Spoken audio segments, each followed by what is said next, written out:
Hello everyone, this is Ritu and welcome to study more knowledge. तो इस video में हम करने वाले हैं प्रमुख लेखकों का जीवन परिचय। और ये लेखक लिए गए हैं आपके एनसीईआरटी क्लास 9th से। तो क्लास 9th में आपकी 4 किताबें हैं, तो उनमें से 3 किताबों में आपके लेखक के जीवन परिचय दिए हुए हैं।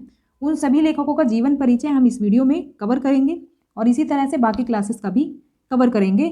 तो आप कोई भी कम्पिटिटिव एग्जाम की तैयारी कर रहे हो, जैसे कि टीजीटी, पीजीटी या जिसमें भी लेखकों का जीवन परिचय पूछा जाता है हिंदी में, उन सभी के लिए ये वीडियो काफ़ी उपयोगी साबित होगी। तो चलिए शुरू करते हैं। और सबसे पहले जो हमारे लेखक हैं वो हैं फणीश्वर नाथ रेणु। तो इनके जीवन काल की बात करें तो 1921 से 1977 तक इनका जीवन काल रहा और प्रसिद्ध कथाकार के रूप में ये प्रसिद्ध हैं।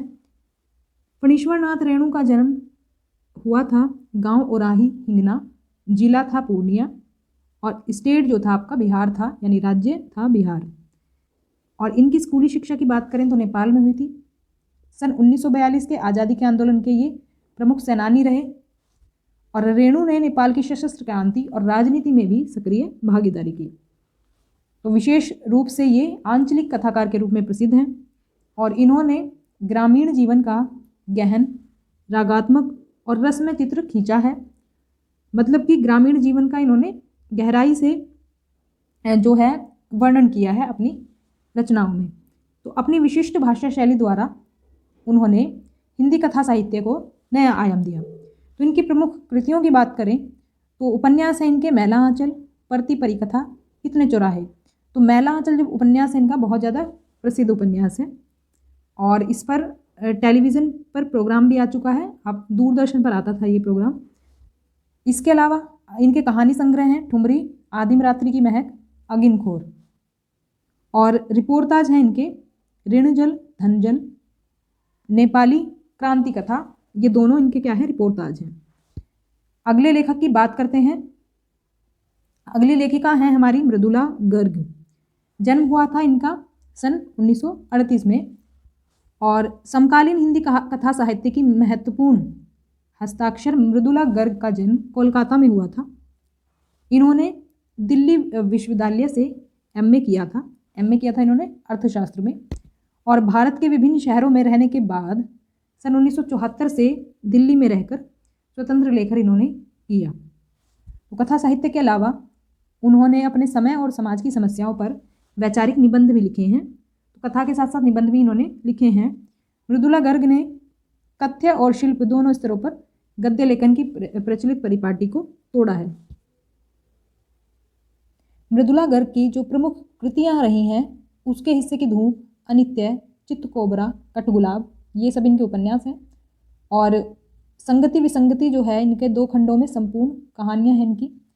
रंग ढंग, चुकते नहीं सवाल, ये इनके 2 निबंध संग्रह हैं। इसके बाद आते हैं हमारे अगले लेखक जगदीश चंद्र माथुर। जगदीश चंद्र माथुर के जीवन काल की बात करें तो 1917 से 1978 ईस्वी में इनका जीवन काल रहा। और सुपरिचित नाटककार जगदीश चंद्र माथुर का जन्म खुर्जा, उत्तर प्रदेश में हुआ और शिक्षा जो हुई इनकी इलाहाबाद विश्वविद्यालय से हुई। बचपन से इनको नाटकों में रुचि थी, तो स्कूल कॉलेज के सांस्कृतिक उत्सवों में नाट्य लेखन, निर्देशन और अभिनय करते रहे। आगे चलकर यही शौक सृजन में परिणित हो गया। और जगदीश चंद्र माथुर के नाटकों में विविधता देखने को मिलती है। ऐतिहासिक नाटकों के साथ साथ उन्होंने सामाजिक समस्याओं से जुड़े एकांकी नाटक भी लिखे हैं।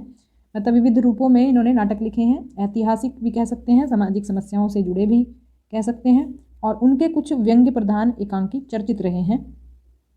प्रमुख कृतियों की बात करें तो कोणार्क, दशरथ नंदन, शारदिया, पहला राजा, ये इनके नाटक हैं। और भोर का तारा और ओ मेरे सपने, ये एकांकी संग्रह हैं इनके।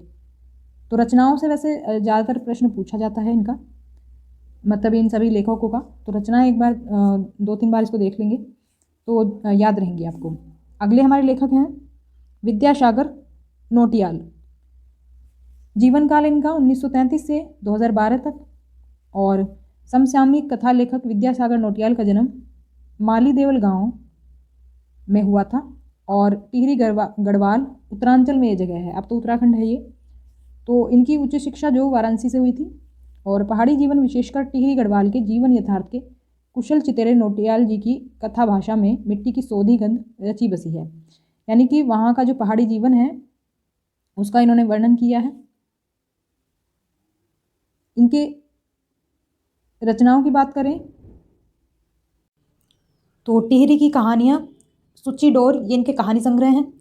और उलझे रिश्ते, बीम अकेली, सूरज सबका है, उत्तर बायां है, झुंड से बिछड़ा, ये इनके उपन्यास हैं। मोहन गाता जाएगा, ये इनका आत्मकथ्य है।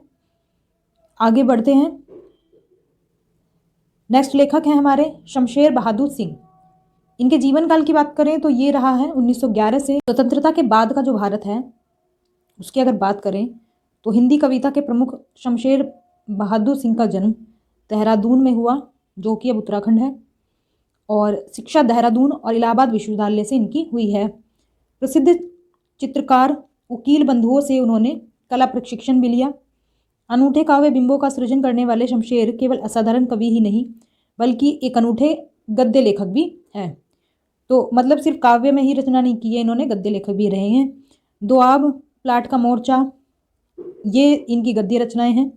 और इन जैसी गद्य रचनाओं के माध्यम से उनके विशिष्ट गद्यकार के रूप को पहचाना जा सकता है। प्रमुख कृतियों की बात करें तो कुछ कविताएं, कुछ और कविताएं, चुका भी नहीं हूँ मैं, इतने पास अपने, काल तुझसे होड़ है मेरी, ये इनके काव्य संग्रह हैं। और प्रमुख गद्य रचनाएं, कुछ और गद्य रचनाएं, ये इनके क्या हैं, गद्य संग्रह हैं। आगे बढ़ते हैं। अब आगे बढ़ते हैं प्रेमचंद जी की तरफ। तो मुंशी प्रेमचंद हैं, ये काफ़ी प्रसिद्ध लेखक रहे हैं ये, और आज भी इनकी कहानियाँ काफ़ी प्रचलित हैं। तो प्रेमचंद जी के बारे में बात करें तो इनका जन्म सन 1880 में बनारस के लम्ही गांव में हुआ था। और इनका जो मूल नाम था धनपत राय था। तो प्रेमचंद का जो बचपन था अभाव में बीता, मतलब गरीबी थी काफ़ी, शिक्षा बीए तक ही हो पाई। और उन्होंने शिक्षा विभाग में नौकरी की, परंतु असहयोग आंदोलन में सक्रिय भाग लेने के लिए सरकारी नौकरी से त्यागपत्र दे दिया। तो देखो, नौकरी तो इन्होंने की थी, लेकिन फिर जब आंदोलन में भाग लिया तो इन्होंने त्यागपत्र दे दिया सरकारी नौकरी से और लेखन कार्य के प्रति पूरी तरह समर्पित हो गए। सन 1936 में इस महान कथाकार का हो गया देहांत। तो प्रेमचंद की कहानियाँ मानसरोवर के 8 भागों में संकलित हैं। सेवा सदन, प्रेमाश्रम, रंगभूमि, कायाकल्प, निर्मला, गबन, कर्मभूमि, गोदान, इनके प्रमुख उपन्यास हैं और काफ़ी प्रसिद्ध हैं ये। उन्होंने हंस, जागरण, माधुरी आदि पत्रिकाओं का संपादन भी किया। तो पत्रिकाओं के बारे में अक्सर क्वेश्चन पूछा जाता है। कथा साहित्य के अतिरिक्त प्रेमचंद ने निबंध और अन्य प्रकार का गद्य लेखन भी प्रचुर मात्रा में किया। प्रेमचंद साहित्य को सामाजिक परिवर्तन का सशक्त माध्यम मानते थे। उन्होंने जिस गांव और शहर के परिवेश को देखा और जिया, उसकी अभिव्यक्ति उनके कथा साहित्य में मिलती है। मतलब जो उनका परिवेश था आसपास का, उसके हिसाब से उन्होंने क्या की, साहित्य रचना की। और किसानों और मजदूरों की दयनीय स्थिति, दलितों का शोषण, समाज में स्त्री की दुर्दशा और स्वाधीनता आंदोलन आदि उनकी रचनाओं के मूल विषय हैं। तो कभी कभी इनके विषय भी पूछ ले जाते हैं, किस लेखक का क्या विषय रहा है। तो ये जो जीवनियाँ हैं आपकी काफ़ी इंपॉर्टेंट रोल प्ले करती हैं आपके काफ़ी सारे एग्जाम्स में। प्रेमचंद के कथा साहित्य का संसार बहुत ही व्यापक है। उसमें मनुष्य ही नहीं पशु पक्षियों को भी अद्भुत आत्मीयता मिली है। मतलब इन्होंने पशु पक्षियों को भी काफ़ी महत्व दिया है इनके कथा साहित्य में। बड़ी से बड़ी बात को सरल भाषा में सीधे और संक्षेप में कहना प्रेमचंद के लेखन की प्रमुख विशेषता है। उनकी भाषा सरल, सजीव, मुहावरेदार है और उन्होंने लोक प्रचलित शब्दों का प्रयोग कुशलतापूर्वक किया है। तो प्रेमचंद जी के बारे में इतना ही है। बाकी देख लेते हैं हमारे जो नेक्स्ट हमारे लेखक हैं वो हैं राहुल सांकृत्यायन। इनका जन्म 1893 में उनके ननिहाल गांव पंधाम यानी उत्तर प्रदेश में ही हुआ था। जिला था आजमगढ़। उनका पैतृक गांव कनेला था। इनका मूल नाम था केदार पांडे। तो मूल नाम कभी कभी पूछ लिया जाता है। उनकी शिक्षा काशी, आगरा, लाहौर इन सब जगह पर हुई और 1930 में उन्होंने श्रीलंका जाकर बौद्ध धर्म ग्रहण कर लिया। तब से उनका नाम राहुल सांकृत्यायन हो गया। तो मूल नाम क्या था इनका? केदार पांडे। राहुल जी पाली, प्राकृत, अपभ्रंश, तिब्बती, चीनी, जापानी, रूसी सहित अनेक भाषाओं के जानकार थे और उन्हें क्या कहा जाता था? महापंडित। सन 1963 में उनका देहांत हो गया। और राहुल सांकृत्यायन ने उपन्यास, कहानी, आत्मकथा, यात्रा वृत्त, जीवनी, आलोचना, शोध, अनेक विधाओं में साहित्य सृजन किया। तो काफ़ी सारी विधाओं में इन्होंने रचनाएं की। इतना ही नहीं, उन्होंने अनेक ग्रंथों का हिंदी अनुवाद भी किया। तो रचनाएं इनकी देख लेते हैं। मेरी जीवन यात्रा, इसके 6 भाग हैं। दर्शन दिग्दर्शन, 22वीं सदी, वोल्गा से गंगा, भागो नहीं दुनिया को बदलो, दिमागी गुलामी, घुमक्कड़ शास्त्र उनकी प्रमुख कृतियां हैं। तो इनकी ज़्यादातर जो कृतियां हैं, यात्रा वृत्तांत इनके काफ़ी प्रसिद्ध हैं। साहित्य के अलावा दर्शन, राजनीति, धर्म, इतिहास, विज्ञान आदि विभिन्न विषयों पर भी राहुल जी द्वारा रचित पुस्तकों की संख्या लगभग 150 है। राहुल जी ने बहुत सी लुप्तप्राय सामग्री का उद्धार कर अत्यंत महत्वपूर्ण कार्य किया है। तो यात्रा व्रत लेखन में राहुल जी का स्थान अन्यतम है, जैसा कि मैंने भी बताया था।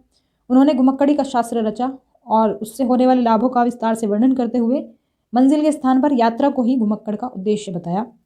घुमक्कड़ी से मनोरंजन, ज्ञानवर्धन और अज्ञात स्थलों की जानकारी के साथ साथ भाषा और संस्कृति का भी आदान प्रदान होता है। तो इनका कहना है कि काफ़ी सारी चीज़ें तो होती हैं, मनोरंजन होता है, ज्ञान मिलता है और अज्ञात जो प्लेस होते हैं उनकी जानकारी हमें मिलती है, अज्ञात स्थलों की। इसके साथ साथ हमें संस्कृति और भाषा का भी आदान प्रदान होता है एक दूसरे से। राहुल जी ने विभिन्न स्थानों के भौगोलिक वर्णन के अतिरिक्त वहाँ के जनजीवन की सुंदर झांकी प्रस्तुत की है। अगले लेखक हैं हमारे श्यामाचरण दुबे। श्यामाचरण दुबे का जन्म सन 1922 में मध्य प्रदेश के बुंदेलखंड क्षेत्र में हुआ। उन्होंने नागपुर विश्वविद्यालय से मानव जीवन में PhD की। वे भारत के अग्रणी समाज वैज्ञानिक रहे हैं। इनका देहांत हुआ था 1996 में। तो मानव और संस्कृति, परंपरा और इतिहास बोध, संस्कृति तथा शिक्षा, समाज और भविष्य, भारतीय ग्राम, संक्रमण की पीड़ा, विकास का समाजशास्त्र, समय और संस्कृति, हिंदी में इनकी प्रमुख पुस्तकें हैं। तो प्रमुख पुस्तकें हमें ध्यान रखनी होती हैं, इनसे ही आते हैं क्वेश्चंस। तो प्रोफेसर दुबे ने विभिन्न विश्वविद्यालयों में अध्यापन किया तथा संस्थानों में प्रमुख पदों पर रहे। जीवन, समाज और संस्कृति के ज्वलंत विषयों पर उनके विश्लेषण और स्थापनाएं उल्लेखनीय हैं। भारत की जनजातियों और ग्रामीण समुदायों पर केंद्रित उनके लेखों ने बृहद समुदाय का ध्यान आकर्षित किया। देखो, इनके विषय पूछे जाते हैं अक्सर, जो आपके एडवांस जो एग्जाम होते हैं TGPT PGT लेवल के। तो इनका जो विषय क्या रहा, जैसे जनजातीय और ग्रामीण समुदाय, वे जटिल विचारों को तार्किक विश्लेषण के साथ सहज भाषा में प्रस्तुत करते हैं। आगे बढ़ते हैं। हमारे जो अगले लेखक हैं वो हैं जाबिर हुसैन। जाबिर हुसैन का जन्म सन 1945 में गांव नौनही, राजगीर, जिला नालंदा, बिहार में हुआ था। वे अंग्रेजी भाषा और साहित्य के प्राध्यापक रहे। सक्रिय राजनीति में भाग लेते हुए 1977 में मुंगेर से बिहार विधानसभा के सदस्य निर्वाचित हुए और मंत्री बने। तो विधानसभा, बिहार की जो विधानसभा है उससे भी ये निर्वाचित हो चुके हैं और 1995 से बिहार विधान परिषद के सभापति हैं। तो जाबिर हुसैन हिंदी, उर्दू तथा अंग्रेजी तीनों भाषाओं में समान अधिकार के साथ लेखन करते रहे हैं। उनकी हिंदी रचनाओं में जो आगे हैं, डोला बीबी का मज़ार, अतीत का चेहरा, लोगां, एक नदी रेत भरी, तो ये सभी इनकी रचनाएं हैं, हिंदी रचनाएं। अपने लंबे राजनीतिक सामाजिक जीवन के अनुभवों में उपस्थित आम आदमी के संघर्षों को उन्होंने अपने साहित्य में प्रकट किया है। देखो, इनका विषय क्या रहा, आम आदमी के संघर्ष इनका मुख्य विषय रहा। तो विषय जरूर याद रखेंगे हर उसके लेखक के, क्योंकि विषय पर ज़्यादा क्वेश्चन पूछे जाते हैं। संघर्षरत आम आदमी विशिष्ट व्यक्तित्वों पर लिखी गई उनकी डायरियाँ चर्चित, प्रशंसित हुई हैं। जाबिर हुसैन ने डायरी विधा में एक अभिनव प्रयोग किया है जो अपनी प्रस्तुति, शैली और शिल्प में नवीन है, यानी नया है। अगले लेखक हैं हमारे चपला देवी। लेखिका हैं ये, द्विवेदी युग की लेखिका हैं। चपला देवी के व्यक्तित्व और कृतित्व के बारे में जानकारी उपलब्ध नहीं हो पाई, तो मतलब ज़्यादा जानकारी इनके बारे में है नहीं। और स्वतंत्रता आंदोलन के दौरान पुरुष लेखकों के साथ साथ अनेक महिलाओं ने भी अपने अपने लेखन से आज़ादी के आंदोलन को गति दी। उनमें से एक लेखिका चपला देवी भी रही हैं।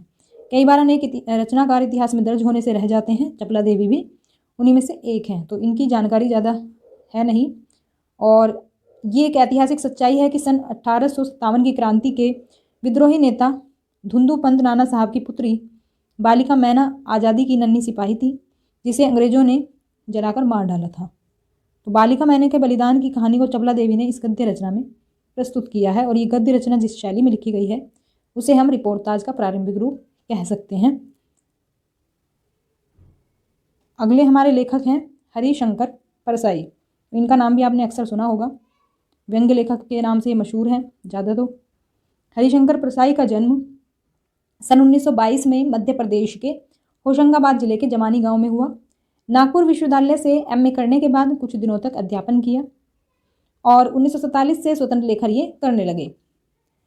जबलपुर से वसुधा नामक पत्रिका निकाली जिसका हिंदी संसार में काफ़ी सराहना हुई।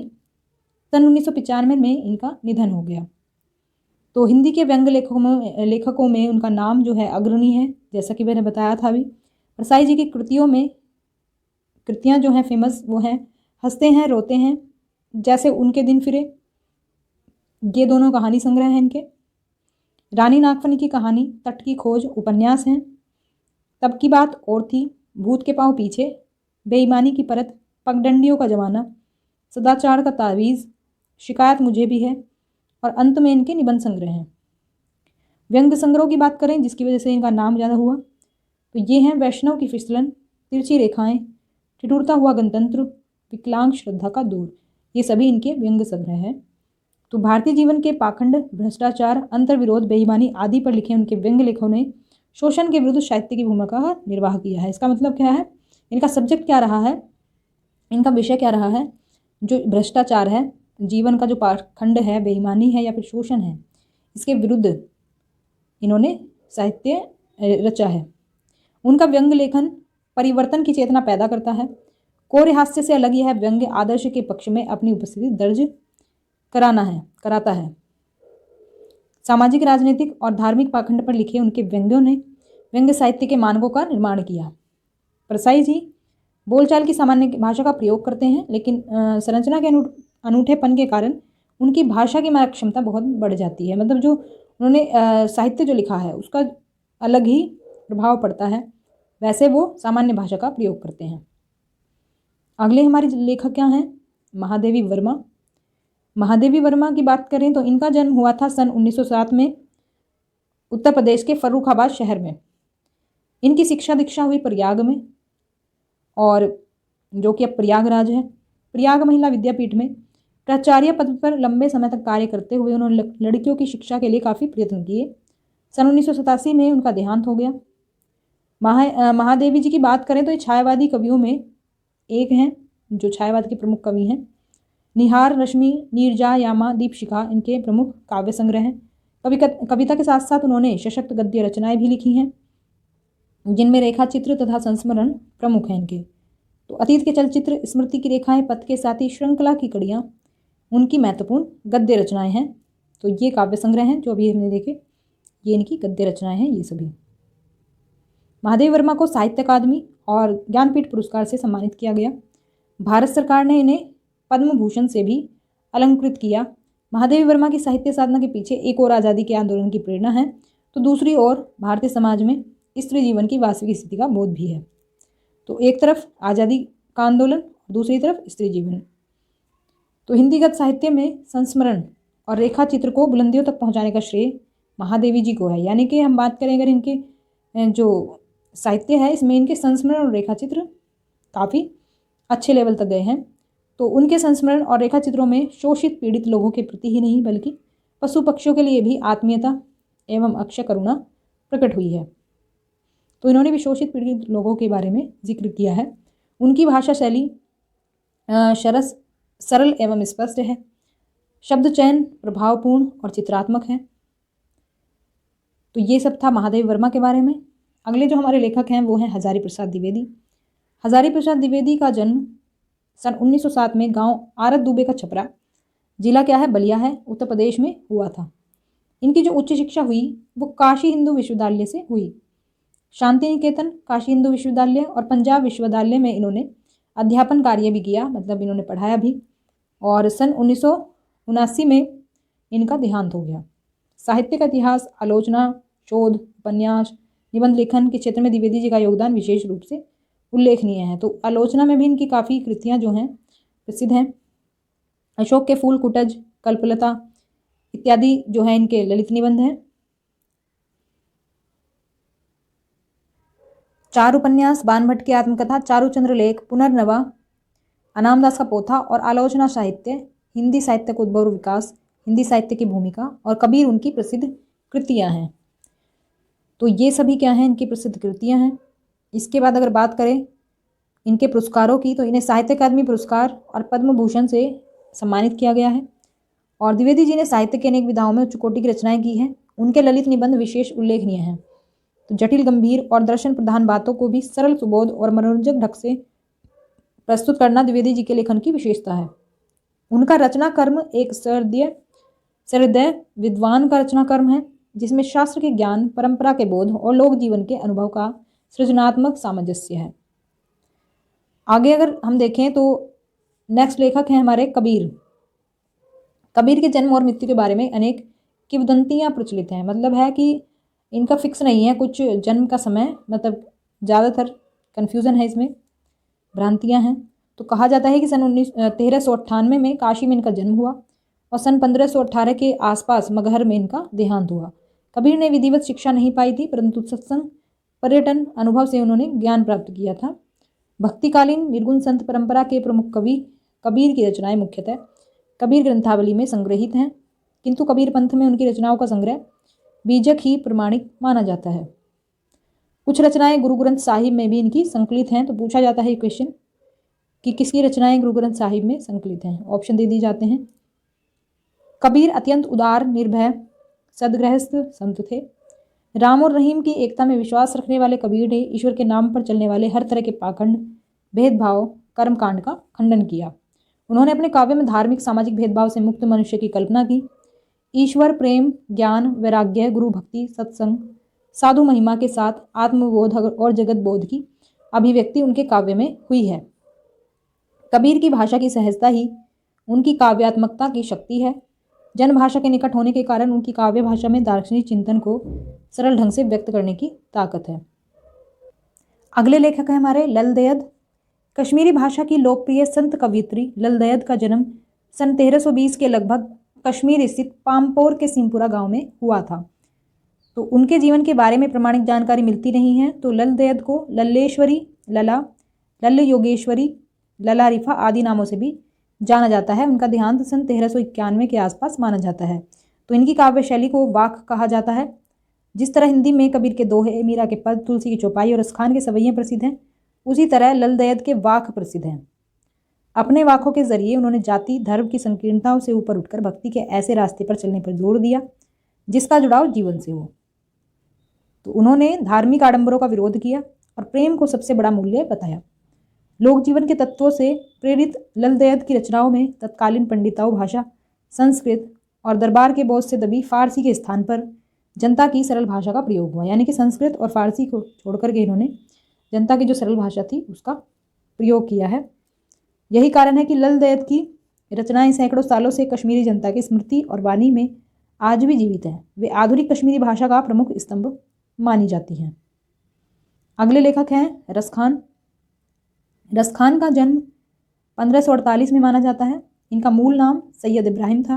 मूल नाम से कभी कभी क्वेश्चन आता है। वे दिल्ली के आसपास के रहने वाले थे। कृष्ण भक्ति ने उन्हें ऐसा मुग्ध कर दिया कि गोस्वामी विठलनाथ से दीक्षा ली और ब्रिजभूमि में जा बसे। सन 1628 के लगभग उनकी मृत्यु हुई। सुजान रसखान, प्रेम वाटिका उनकी उपलब्ध कृतियां हैं।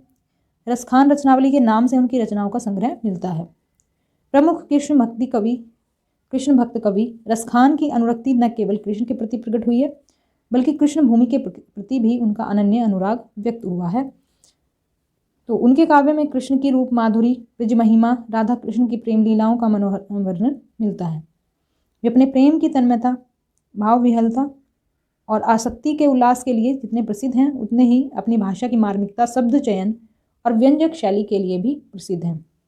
उनके यहाँ ब्रज भाषा का अत्यंत सरस और मनोरम प्रयोग मिलता है, शब्दाडंबर नहीं है। तो आगे देखते हैं हमारे अगले लेखक के बारे में।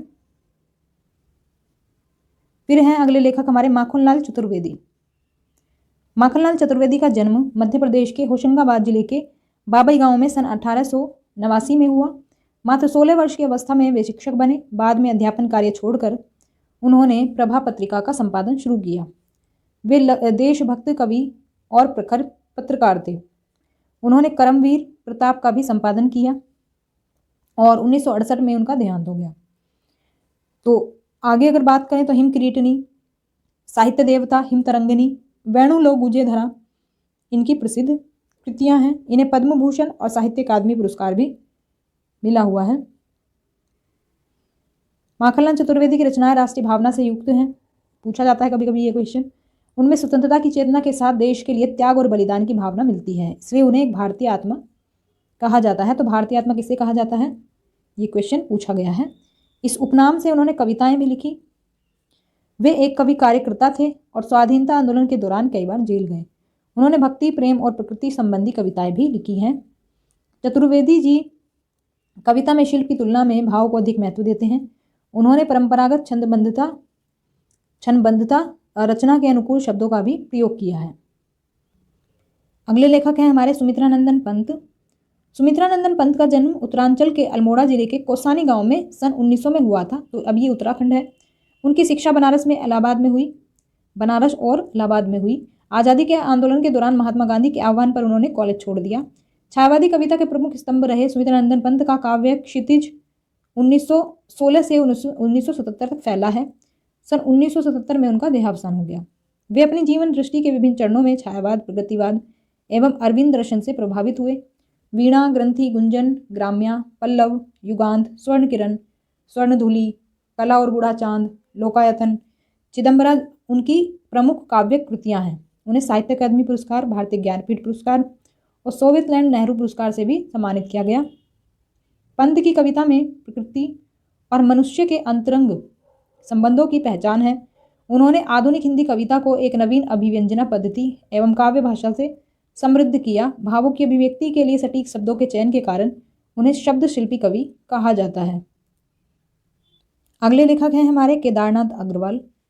केदारनाथ अग्रवाल का जन्म उत्तर प्रदेश के बांदा जिले के कमासीन गांव में सन 1911 में हुआ। उनकी शिक्षा इलाहाबाद और आगरा विश्वविद्यालय से हुई। केदारनाथ अग्रवाल पेशे से वकील रहे हैं।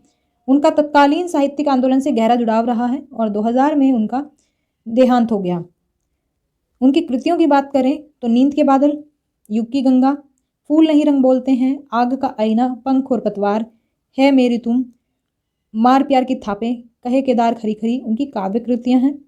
उन्हें सोवियतलैंड नेहरू पुरस्कार और साहित्य अकादमी पुरस्कार से भी सम्मानित किया गया। तो केदारनाथ अग्रवाल प्रगतिवादी धारा के प्रमुख कवि माने जाते हैं और जन सामान्य का संघर्ष, प्रकृति सौंदर्य उनकी कविताओं का मुख्य प्रतिपाद्य है। उनके यहाँ प्रकृति का यथार्थवादी रूप व्यक्त हुआ है, जिसमें शब्दों के सौंदर्य हैं, ध्वनियों की धारा है और स्थापत्य की कला है। संगीतात्मकता उनके काव्य की एक अन्यतम विशेषता है। बुंदेलखंडी समाज का दैनंदिन जीवन अपने खुलेपन और उमंग के साथ उनके काव्य में अभिव्यक्त हुआ है। तो बुंदेलखंडी समाज का उसमें आपको विवरण मिलेगा इनकी रचनाओं में। केदार कविता की भाषा को लोक भाषा के निकट लाते हैं और ग्रामीण जीवन से जुड़े बिंबों को आत्मीयता के साथ प्रस्तुत करते हैं। दूसरा ग्रामीण जीवन भी आपको इसमें देखने को मिलेगा। अगले हमारे लेखक हैं सर्वेश्वर दयाल सक्सेना। सर्वेश्वर दयाल सक्सेना का जन्म उत्तर प्रदेश के बस्ती जिले में सन 1927 में हुआ। उन्होंने इलाहाबाद विश्वविद्यालय से उच्च शिक्षा ग्रहण की। आरंभ में उन्हें आजीविका हेतु काफ़ी संघर्ष करना पड़ा। बाद में दिनमान के उपसंपादक और चर्चित बाल पत्रिका पराग के संपादक भी रहे। सन 1983 में उनका आकस्मिक निधन हो गया, अचानक से मतलब। काठ की घंटियाँ, बांस का पुल, एक सूनी नाव, गर्म हवाएं, कुआनो नदी, जंगल का दर्द, खुंटियों पर टंगे लोग उनके प्रमुख कविता संग्रह हैं। नई कविता के प्रमुख कवि सर्वेश्वर दयाल सक्सेना ने उपन्यास, नाटक, कहानी, निबंध और प्रचुर मात्रा में बाल साहित्य भी लिखे हैं। दिनमान में प्रकाशित चर्चे और चरखे स्तंभ के लिए सर्वेश्वर बहुत चर्चित रहे हैं। उन्हें साहित्य अकादमी पुरस्कार से भी सम्मानित किया गया। सर्वेश्वर के काव्य में ग्रामीण संवेदना के साथ शहरी मध्यम वर्गीय जीवन बोध भी व्यक्त हुआ है। मतलब ग्रामीण तो है ही है, साथ ही शहरी भी है। शहरी मध्यम वर्गीय जो जीवन होता है, यह बोध उनके कथ्य में ही नहीं भाषा में भी दिखाई देता है। सर्वेश्वर की भाषा सहज और लोक की महक लिए हुए है। अगले लेखक हैं हमारे चंद्रकांत देवताले। चंद्रकांत देवताले का जन्म 1936 में गांव जौलखेड़ा, जिला बैतूल, मध्य प्रदेश में हुआ था। उच्च शिक्षा इंदौर से हुई, पीएचडी सागर विश्वविद्यालय से, तो सागर नाम की जगह है मध्य प्रदेश में, वहाँ से। साठोत्तरी हिंदी कविता के प्रमुख हस्ताक्षर देवताले जी उच्च शिक्षा में अध्यापन कार्य से संबंध रहे हैं। तो उच्च शिक्षा में अध्यापन कार्य इन्होंने किया है। देवताले जी की प्रमुख कृतियां हैं हड्डियों में छिपा ज्वर, दीवारों पर खून से लक्कड़बग्गा हंस रहा है, भूखंड तप रहा है, पत्थर की बेंच, इतनी पत्थर रोशनी, उजाड़ में संग्रहालय। तो ये सभी इनकी प्रमुख कृतियां हैं। देवताली जी अनेक पुरस्कारों से सम्मानित हुए। माखनलाल चतुर्वेदी पुरस्कार, मध्य प्रदेश शासन का शिखर सम्मान। उनकी कविताओं के अनुवाद प्राय सभी भारतीय भाषाओं और कई विदेशी भाषाओं में हुए हैं। तो मतलब काफ़ी इंटरेस्टिंग इनकी कविताएं रही हैं, तभी इनकी कई सारी भाषाओं में अनुवाद हुए हैं। देवताली की कविता की जड़ें कस्बे और निम्न मध्य वर्ग के जीवन में हैं, यानी कि गांव कस्बे और जो मध्यम वर्ग है, निम्न मध्यम वर्ग, उसके जीवन से जुड़ा हुआ है इनका जो काव्य है। उसमें मानव जीवन अपनी विविधता और विडंबनाओं के साथ उपस्थित हुआ है। कवि में जहाँ व्यवस्था की क्रूरता के खिलाफ गुस्सा है, वहीं मानवीय प्रेम भाव भी है। वह अपनी बात सीधे और मारक ढंग से कहता है। कविता की भाषा में अत्यंत पारदर्शिता और एक विरल संगीतात्मकता दिखाई देती है। जो अगले हमारे लेखक हैं वो हैं राजेश जोशी। राजेश जोशी का जन्म सन 1946 में मध्य प्रदेश के नरसिंहगढ़ जिले में हुआ। उन्होंने शिक्षा पूरी करने के बाद पत्रकारिता शुरू कर दी और कुछ सालों तक अध्यापन भी किया। राजेश जोशी ने कविताओं के अलावा कहानियाँ, नाटक, लेख, टिप्पणियाँ भी लिखी। साथ ही उन्होंने कुछ नाट्य रूपांतर भी किए हैं। कुछ लघु फिल्मों के लिए पटकथा लेखन का काम भी किया है। उन्होंने भर्तृहरि की कविताओं की अनुरचना, भूमि का कल्पतरु यह भी, और मायाकोवस्की की कविता का अनुवाद पतलून पहिना बादल नाम से किया है। तो इन्होंने ये किया है अनुवाद, और कई भारतीय भाषाओं के साथ अंग्रेजी, रूसी, जर्मन में भी राजेश जी की कविताओं के अनुवाद प्रकाशित हुए हैं। तो इनकी कविताएं भी कई भाषाओं में हुई हैं अनुवादित। राजेश जोशी के प्रमुख काव्य संग्रह हैं एक दिन बोलेंगे पेड़, मिट्टी का चेहरा, नेपथ्य में हंसी और दो पंक्तियों के बीच। उन्हें माखनलाल चतुर्वेदी पुरस्कार, मध्य प्रदेश शासन का शिखर सम्मान और साहित्य अकादमी पुरस्कार से भी सम्मानित किया गया है। राजेश जोशी की कविताएं गहरे सामाजिक अभिप्राय वाली होती हैं। वे जीवन के संकट में भी गहरी आस्था को उभारती हैं। उनकी कविताओं में स्थानीय बोली, बानी, मिजाज और मौसम सभी कुछ व्याप्त है। उनके काव्यलोक में आत्मीयता और लयात्मकता है। मनुष्य को बचाए रखने का एक निरंतर संघर्ष भी देखने को मिलता है, और दुनिया के नष्ट होने का खतरा राजेश जोशी को जितना प्रबल दिखाई देता है, उतना ही वे जीवन की संभावनाओं की खोज के लिए भी बेचैन दिखाई देते हैं। तो अगले हमारे लेखक हैं यशपाल। यशपाल का जन्म फिरोजपुर छावनी में सन 1903 में हुआ। इन्होंने आरंभिक शिक्षा स्थानीय स्कूल में और उच्च शिक्षा लाहौर में पाई। यशपाल विद्यार्थी काल से ही क्रांतिकारी गतिविधियों में जुट गए। अमर शहीद भगत सिंह आदि के साथ मिलकर इन्होंने भारतीय स्वतंत्रता आंदोलन में भाग लिया। यशपाल की प्रमुख कृतियां हैं देशद्रोही, पार्टी कामरेड, दादा कामरेड, झूठा सच तथा मेरी तेरी उसकी बात, ये इनके उपन्यास हैं। और ज्ञानदान, तर्क का तूफान, पिंजड़े की उड़ान, फूलों का कुर्ता, उत्तराधिकारी सभी इनकी कहानी संग्रह हैं। सिंहावलोकन इनकी आत्मकथा है। तो पूछा जाता है कि सिंहावलोकन किसकी आत्मकथा है, क्योंकि इसमें नाम नहीं है जिससे पता चल पाए। मेरी तेरी उसकी बात पर यशपाल को साहित्य अकादमी पुरस्कार मिला है। यशपाल की कहानियों में कथा रस सर्वत्र मिलता है। वर्ग संघर्ष, मनोविश्लेषण और पैना व्यंग इनकी कहानियों की विशेषताएं हैं। यशपाल मानते रहे कि समाज को उन्नत बनाने का एक ही रास्ता है, सामाजिक समानता के साथ साथ आर्थिक समानता। तो सामाजिक समानता के साथ साथ ही आर्थिक समानता को भी महत्व देते हैं।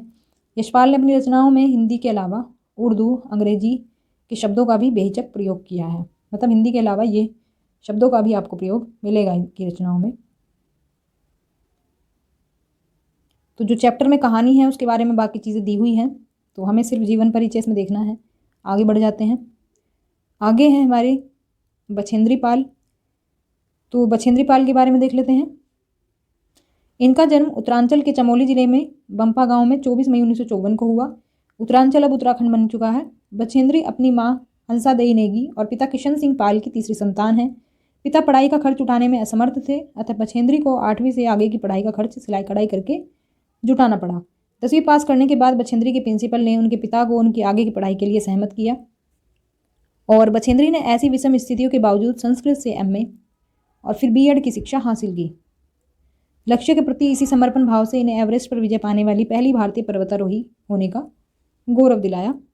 बछेंद्री को पहाड़ों पर चढ़ने का चाव बचपन से ही था।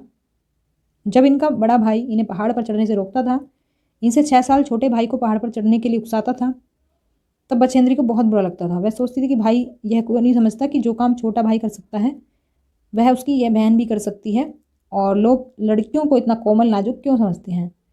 बहरहाल पहाड़ों पर चढ़ने की उनकी इच्छा बचपन में भी पूरी होती रही। चूंकि इनका परिवार साल के कुछ महीने एक ऊंचाई वाले गांव में बिताता था और कुछ महीने पहाड़ से नीचे तराई में बसे एक गांव में। तो जिस मौसम में परिवार नीचे तराई वाले गांव में आ जाता था उन महीनों में स्कूल जाने के लिए बछेंद्री को भी 5-6 मील पहाड़ों की चढ़ाई चढ़नी और उतरनी पड़ती थी। तो इधर बछेंद्री की पढ़ाई पूरी हुई और उधर इंडियन माउंटेन फाउंडेशन ने एवरेस्ट अभियान पर जाने का साहस रखने वाली महिलाओं की खोज शुरू की। बछेंद्री इस अभियान दल में शामिल हो गई और ट्रेनिंग के दौरान बछेंद्री 7500 मीटर ऊंची मान चोटी पर सफलतापूर्वक चढ़ी। कई महीनों के अभ्यास के बाद आखिर वह दिन आ ही गया जब उन्होंने एवरेस्ट विजय के लिए प्रयास किया। बछेंद्री ने एवरेस्ट विजय की अपनी रोमांचक पर्वतारोहण यात्रा का संपूर्ण विवरण स्वयं ही कलमबद्ध किया है।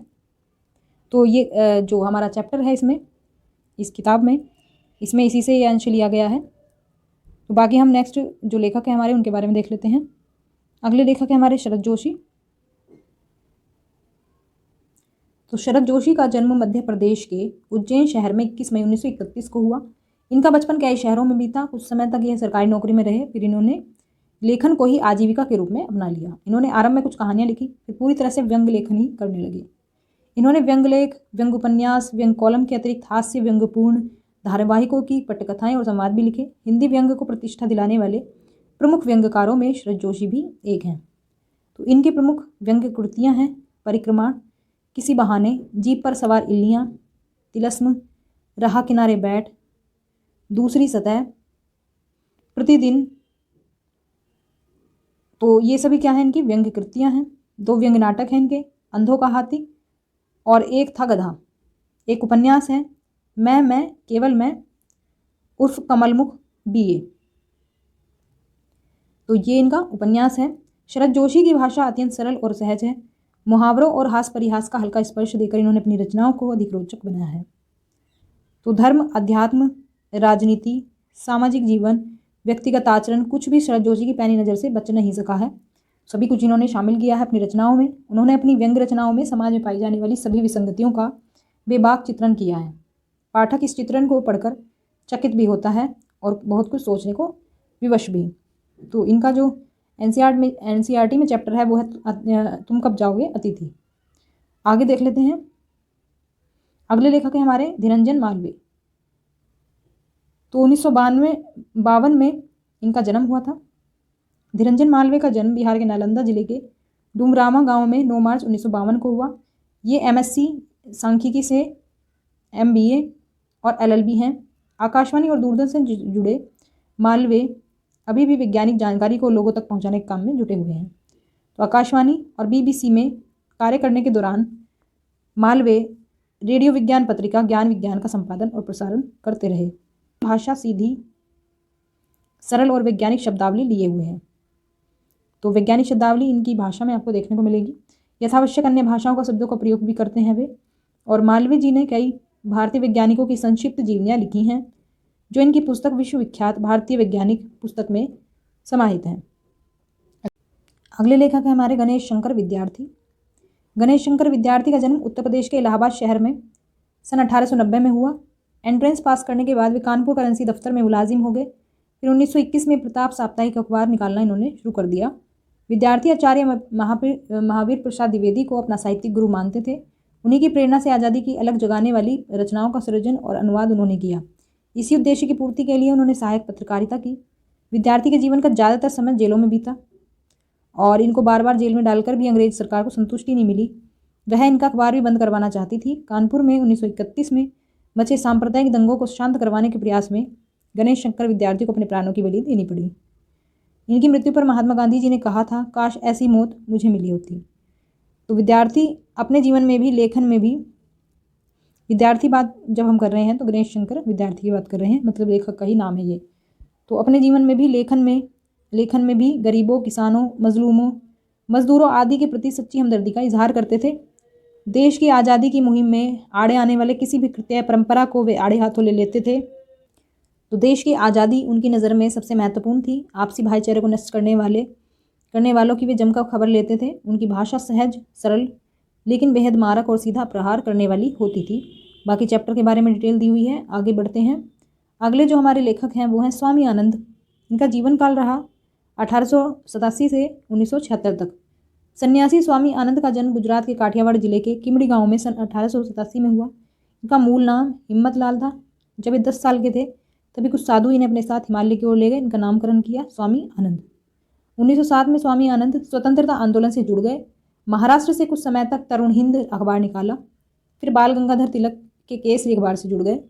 1917 में गांधी जी के संसर्ग में आने के बाद उन्हीं के निर्देशन में नवजीवन और यंग इंडिया की प्रसार व्यवस्था संभाल ली। इसी बहाने उन्हें गांधी जी और उनके निजी सहयोगी महादेव भाई देसाई और बाद में प्यारेलाल जी को निकट से जानने का अवसर मिला। तो मूलतः गुजराती भाषा में लिखे गए प्रस्तुत पाठ शुक्र तारे के समान में लेखक ने गांधी जी के निजी सचिव महादेव भाई देसाई की बेजोड़ प्रतिभा और व्यस्तम दिनचर्या को उकेरा है। तो ये बाकी तो चैप्टर के बारे में ही दिया हुआ है इसमें। तो जीवन परिचय और हम किसका देखेंगे। अगले हमारे जो लेखक हैं वो हैं रैदास। रैदास का जो जीवन काल रहा वो रहा 1388 से 1518 तक। रैदास नाम से ही विख्यात संत रविदास का जन्म, तो रैदास भी कहते हैं इनको, रविदास भी कहते हैं। इनका जन्म हुआ था 1388 और देहावसान इनका 1518 में बनारस में ही हुआ। इनकी ख्याति से प्रभावित होकर सिकंदर लोदी ने इन्हें दिल्ली आने का निमंत्रण भेजा। मध्ययुगीन साधकों में रैदास का विशिष्ट स्थान है। कबीर की तरह रैदास भी संत कोटि के कवियों में गिने जाते हैं। मूर्ति पूजा, तीर्थ यात्रा जैसे दिखावों में रैदास का जरा भी विश्वास न था और वह व्यक्ति की आंतरिक भावना और आपसी भाईचारे को ही सच्चा धर्म मानते थे। रैदास ने अपनी काव्य रचनाओं में सरल व्यवहारिक ब्रजभाषा का प्रयोग किया है, यानी ब्रजभाषा है मेन इनकी रचनाओं में, जिसमें अवधी, राजस्थानी, खड़ी बोली, उर्दू, फारसी के शब्दों का भी मिश्रण है। तो इन शब्दों का भी मिश्रण आपको इस भाषा में मिलेगा। रैदास को उपमा और रूपक अलंकार विशेष प्रिय रहे हैं। सीधे साधे पदों में संत कवि ने हृदय के भाव बड़ी सफाई से प्रकट किए हैं। इनका आत्मनिवेदन, दैन्य भाव और सहज भक्ति पाठक के हृदय को ज्वलित करते हैं। रैदास के 40 पद सिखों के पवित्र धर्म ग्रंथ गुरु ग्रंथ साहिब में संकलित हैं। तो देखो एक तो कबीरदास जी के पद संकलित हैं, रैदास जी के पद भी संकलित हैं इसमें। बाकी तो हमारा जो चैप्टर है एनसीईआरटी में उससे रिलेटेड जानकारी दी हुई है। आगे देख लेते हैं। हमारे अगले जो लेखक हैं वो हैं रहीम। रहीम का जीवन काल है 1556 से 1626। रहीम का जन्म लाहौर, जो कि पाकिस्तान में है, तो पाकिस्तान में भी है लाहौर और हिंदुस्तान में भी है, सन 1556 में हुआ। इनका पूरा नाम अब्दुल रहीम खान खाना था। रहीम अरबी, फारसी, संस्कृत और हिंदी के अच्छे जानकार थे। इनकी नीतिपरक उक्तियों पर संस्कृत कवियों की स्पष्ट छाप परिलक्षित होती है। रहीम मध्ययुगीन दरबारी संस्कृति के प्रतिनिधि कवि माने जाते हैं। अकबर के दरबार में हिंदी कवियों में इनका महत्वपूर्ण स्थान था। रहीम अकबर के नवरत्नों में से एक थे। रहीम के काव्य का मुख्य विषय श्रृंगार, नीति और भक्ति है। रहीम बहुत लोकप्रिय कवि थे। इनके दोहे जो थे वो सर्वसाधारण को आसानी से याद हो जाते हैं। इनके नीतिपरक दोहे ज़्यादा प्रचलित हैं, तो जिनमें दैनिक जीवन के दृष्टांत देकर कवि ने उन्हें सहज, सरल और बोधगम्य बना दिया है। रहीम को अवधी, ब्रज दोनों भाषाओं पर समान अधिकार था, तो अवधी और ब्रज भाषाओं का हम कहेंगे इन्होंने प्रयोग किया। अपने काव्यों में प्रभावपूर्ण भाषा का प्रयोग किया है इन्होंने। रहीम की प्रमुख कृतियां हैं रहीम सतसई, श्रृंगार शतसई, मदनाष्टक, रास पंचाध्यायी, रहीम रत्नावली, बरवई, भाषिक भेद वर्णन।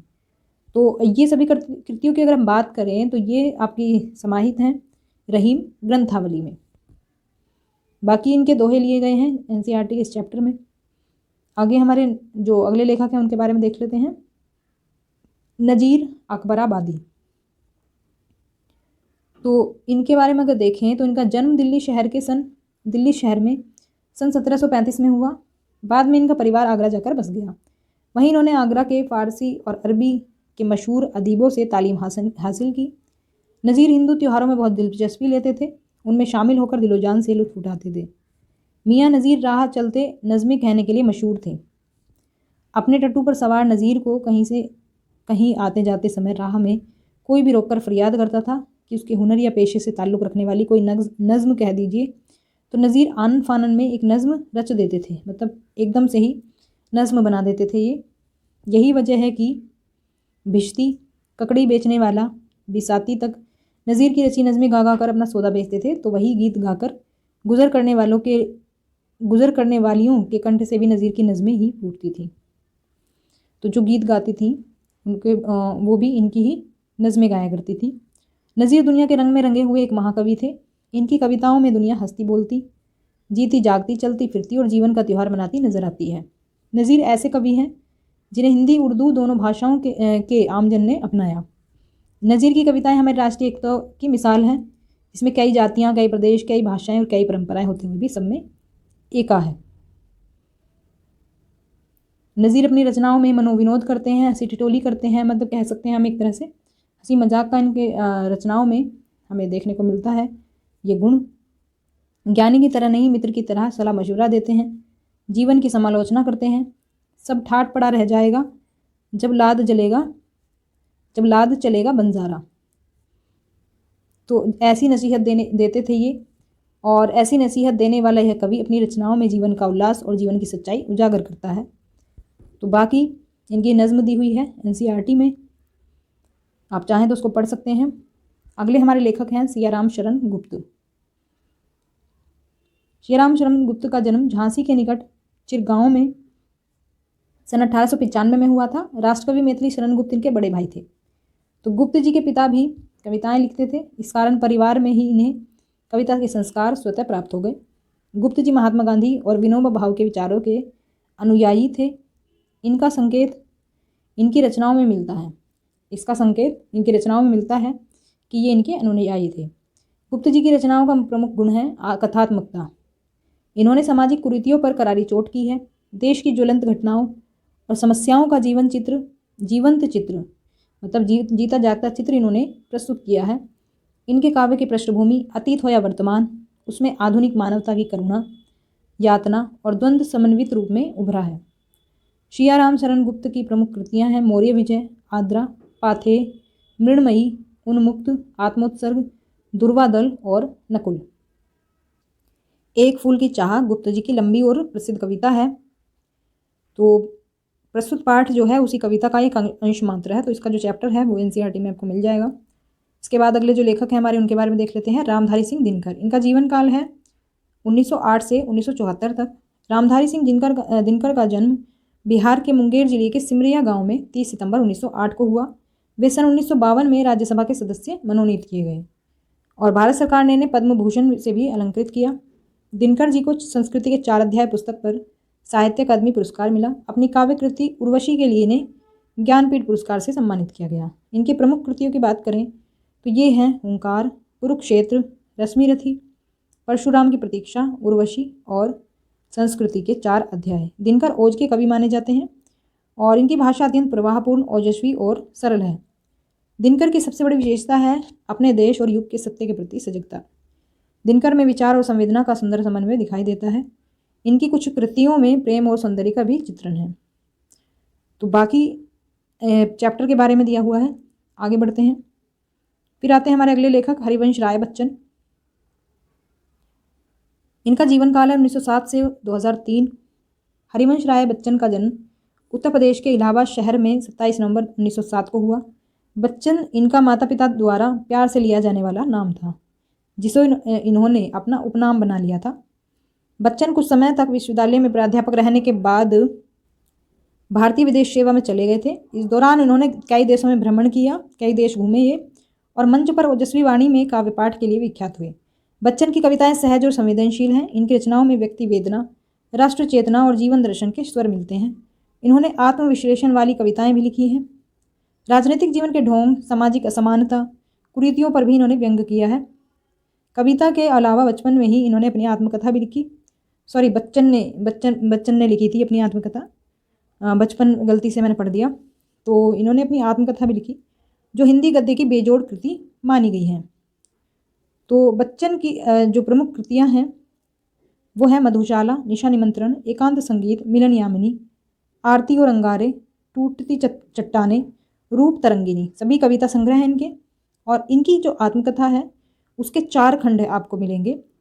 तो ऐसा शायद ही किसी की आत्मकथा मिलेगा, जैसे क्या भूलूं क्या याद करूं, नीड़ का निर्माण फिर, बसेरे से दूर, दश द्वार से सोपान तक। तो ये नाम इनके ध्यान रखेंगे, पूछ लिए जाते हैं। बच्चन साहित्य अकादमी पुरस्कार, सोवियत भूमि नेहरू पुरस्कार और सरस्वती सम्मान से सम्मानित हुए। बाकी कविता दी हुई है इनकी, उसके बारे में है। अगले लेखक हैं हमारे अरुण कमल। 1954 में इनका जन्म हुआ था और बिहार के रोहतास जिले के नासरीगंज में 15 फरवरी 1954 में हुआ था। इन दिनों पटना विश्वविद्यालय में ये प्राध्यापक थे। सॉरी, इन दिनों, अभी जो टाइम पीरियड चल रहा है उसमें ये प्राध्यापक हैं। इन्हें अपनी कविताओं के लिए साहित्य अकादमी पुरस्कार सहित अन्य पुरस्कारों से भी सम्मानित किया गया। इन्होंने कविता लेखन के अलावा कई पुस्तकों और रचनाओं का अनुवाद भी किया है। अरुण कमल की प्रमुख कृतियाँ हैं अपनी केवल धार, सबूत, नए इलाके में, पुतली में संसार। ये इनके चारों जो हैं कविता संग्रह हैं, मतलब कविता संग्रह है ये। कविता और समय, ये आलोचनात्मक कृति है इनकी। तो इनके अलावा अरुण कमल ने मायकोवस्की की आत्मकथा और जंगल बुक का हिंदी में और हिंदी के युवा कवियों की कविताओं का अंग्रेजी में अनुवाद किया, जो वॉयसेज के नाम से प्रकाशित हुआ। तो ये पूछा जा सकता है कि वॉयसेज किसकी रचना है। अरुण कमल की कविताओं में नए बिंब, बोलचाल की भाषा, खड़ी बोली के अनेक लय छंदों का समावेश है। इनकी कविताएं जितनी आप बीती हैं उतनी ही जगबीती भी। इनकी कविताओं में जीवन के विविध क्षेत्रों का चित्रण है। इस विविधता के कारण इनकी भाषा में भी विविधता के दर्शन होते हैं। ये बड़ी कुशलता और सहजता से जीवन प्रसंगों को कविता में रूपांतरित कर देते हैं। तो जो इनका जीवन के जो प्रसंग होते हैं एक तरह से कविता में डाल देते हैं ये। इनकी कविता में वर्तमान शोषण मूलक व्यवस्था के खिलाफ आक्रोश, नफरत और उसे उलट कर एक नई मानवीय व्यवस्था का निर्माण करने की आकुलता सर्वत्र दिखाई देती है।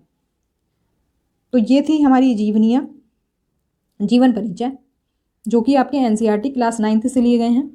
अब इसके बाद जो आपका वीडियो आएगा जीवन परिचय से संबंधित, वो आएगा क्लास 10th की जीवनी, जिसमें हम देखेंगे जीवन परिचय लेखकों का। तो वीडियो अगर आपको पसंद आया हो तो लाइक कर दें, शेयर कर दें और सब्सक्राइब कर लें चैनल को, जिससे कि आपको आगे के नोटिफिकेशन भी मिलते रहें। तो कॉम्पिटिटिव एग्जाम्स जिसमें कि हिंदी साहित्य पूछा जाता है, उसके लिए ये काफ़ी यूज़फुल रहेंगे। तो मिलते हैं नेक्स्ट क्लास में। तब तक के लिए stay connected and keep watching study more knowledge. Thanks for watching.